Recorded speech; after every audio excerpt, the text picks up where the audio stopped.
오늘의 글. 내일 오후 문화 수업은 한복 종이접기와 윷놀이. 색종이 사서 직접 만들어보니 너무 재밌고 예쁨? 윷놀이 세트는 대형 사이즈로 준비. 왜 내가 더 신나지? 크크. 샵 한복 종이접기. 샵 윷놀이. 샵 한국문화 수업. 금손, 한복 너무 귀여워요. 크크. 고마워. 한복 진짜 귀여움. 흐흐. 자, 여러분, 이렇게 제가 실제로 제 SNS에 올렸던 글을 같이 살펴보았는데요. 이제 한국어로 SNS에 글을 올릴 때 어떤 식으로 글을 쓰면 자연스럽고 간결하게 보일 수 있는지 함께 공부해 보겠습니다. 우선 처음 두 문장을 읽어볼게요. 내일 오후 문화 수업은 한복 종이접기와 윷놀이. 색종이 사서 직접 만들어 보니 너무 재밌고 예쁨. 자, 여기서 한복은 한국의 전통 의상을 뜻하는 말이지요. 제가 따로 설명하지는 않겠습니다. 그 다음 종이접기와 윷놀이가 나오는데요. 오른쪽에 사진 보이시죠? 종이나 색종이를 접어서 여러 가지 모양을 만드는 일을 종이접기라고 합니다. 지금 보이는 한복 종이접기 사진은 예전에 한국어 수업 때 학생들에게 보여주려고 제가 직접 색종이를 접어서 한복을 만든 사진입니다. 색깔이 알록달록 예쁘지요? 여러분도 한번 만들어 보세요. 생각보다 어렵지 않고 재밌어요. 자, 그리고 윷놀이에 대해서 잠깐 설명을 하자면 윷놀이는 유치라는 막대를 던져서 하는 한국의 전통놀이입니다. 전통적으로는 명절에 하는 놀이였지만 요즘에는 친구들끼리 여행을 갔을 때도 많이 하고 TV 프로그램에서도 이 윷놀이를 즐기는 것을 종종 볼 수 있습니다. 그럼 다음 문장을 보겠습니다. 윷놀이 세트는 대형 사이즈로 준비. 대형이라는 단어는 크기가 큰 것을 나타낼 때 사용합니다. 위에서 제가 사이즈라는 영어 단어를 쓰기는 했지만 원래는 크기라고 해야 되지요? 원래 윷놀이에 사용되는 유치라는 막대는 크기가 크지 않습니다. 그런데 사진에서 보시는 것처럼 이렇게 큰 사이즈의 유치를 사용하면 몸을 더 많이 움직이면서 놀이를 할 수 있기 때문에 더 재밌습니다.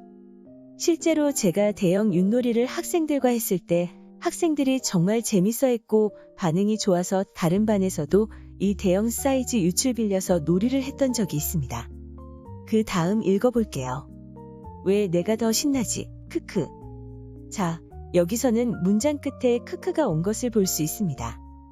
아마 한국 유튜브나 SNS를 자주 본 사람이면 크크가 웃는 것을 뜻한다는 것은 이미 알고 계실 거예요. 제가 쓴 글 뒷부분에 크크도 다시 나오고 흐흐도 나오는데요. 크크나 흐흐 둘 다 웃음을 표현하는 한국어 자음이라고 보시면 됩니다. 저도 SNS에 글을 쓸 때나 문자 메시지를 보낼 때 크크나 흐흐를 정말 자주 사용하는 것 같습니다. 여러분도 한국인과 대화할 때 웃음이 나오는 상황에서 크크나 흐흐를 사용해 보시기 바랍니다. 자, 그 다음은 해시태그를 사용한 부분인데 이 부분은 간단히 읽고 넘어가겠습니다. 샵 한복종이접기, 샵 윷놀이, 샵 한국문화수업. 자, 그리고 이렇게 제가 올린 글 밑에 다른 사람이 답을 하는 글을 썼는데요. 이것을 댓글이라고 합니다. 그럼 댓글을 읽어보겠습니다. 금손, 한복 너무 귀여워요. 크크. 금손이라는 표현이 나오네요.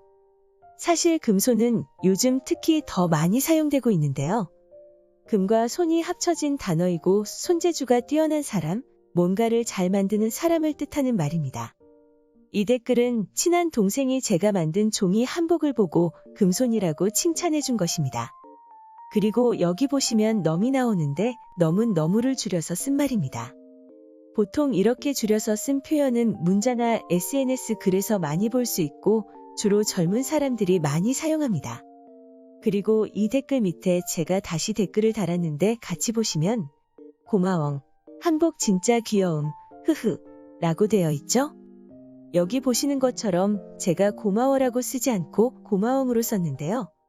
보통 친한 사이에서 친근함을 보이고 싶을 때 또는 조금 귀여운 느낌으로 표현하고 싶을 때 받침으로 이응을 사용하는 경우가 많습니다.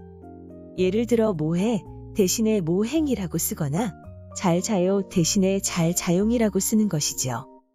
한국어에는 받침이 다양해서 여러 받침을 붙여서 재밌게 표현하기도 하는데 이응 대신에 미음이나 비읍도 많이 사용합니다.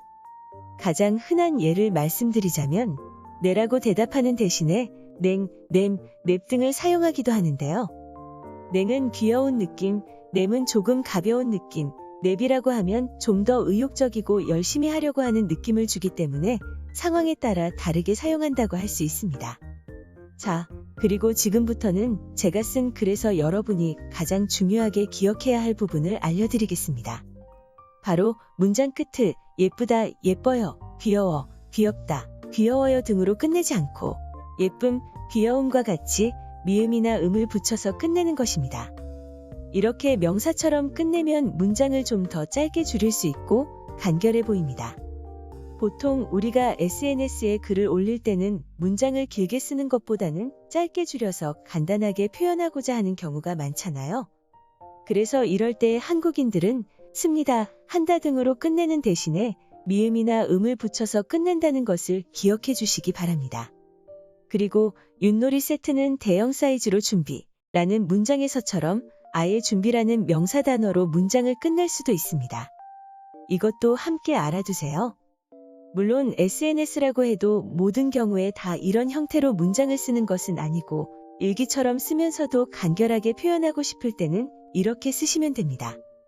자, 오늘 제가 직접 쓴 SNS 글을 함께 보면서 한국인들은 SNS에 어떤 방식으로 글을 쓰는지, 어떻게 하면 한국어 원어민처럼 자연스럽게 글을 쓸 수 있는지도 공부해 보았습니다.